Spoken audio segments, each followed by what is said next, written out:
If you remember in the book of Judges, we see this cycle of sin where the Israelites sin, they suffer, they cry out to the Lord sends a deliverer, then they have a time of peace, and then they go back through that cycle of sin. And part of that, the reason that they suffer, is because remember that they are under a covenant.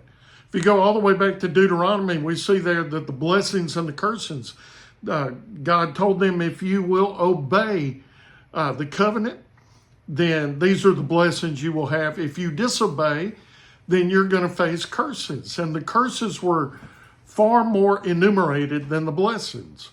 And so we're seeing Israel is experiencing those curses. Israel is experiencing God's punishment for their evil. We see that today in Judges chapter 6 and verse 1, where they are suffering because of their evil under the nation of Midian. And God calls Gideon, he calls this deliverer to come and to deliver them from the Midianites. And I want you to look at his response in Judges 6, verse 12 and 13.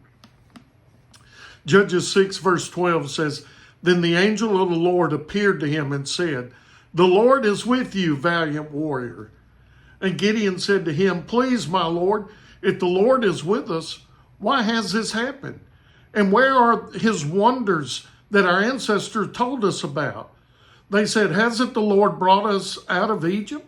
But now the Lord has abandoned us and handed us over to Midian.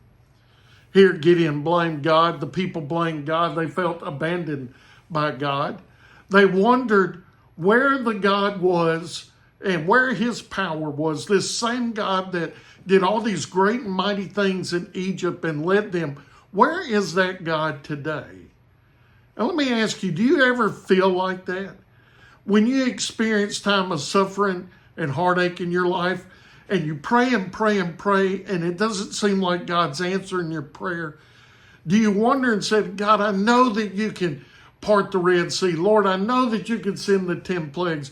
Lord, I know that you can flood the earth. Lord, I know you can do all these things, but why are you not doing it in my life? Why do we suffer? Well, we suffer because this world is tarnished by sin, just in a general sense. We suffer sometimes because of our own personal sin brings consequences. And we suffer sometimes because we're going through a trial that God is bringing us through to test our faith. And I want you to know that in all of that, that even though we feel like we're abandoned at times, that God will never abandon us. He will never abandon his own. No matter if he's not coming through the way we think that he should, he will never abandon us.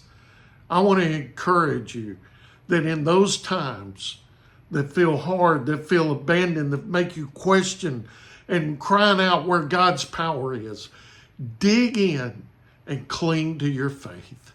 Hope you join me again tomorrow as we continue in Judges.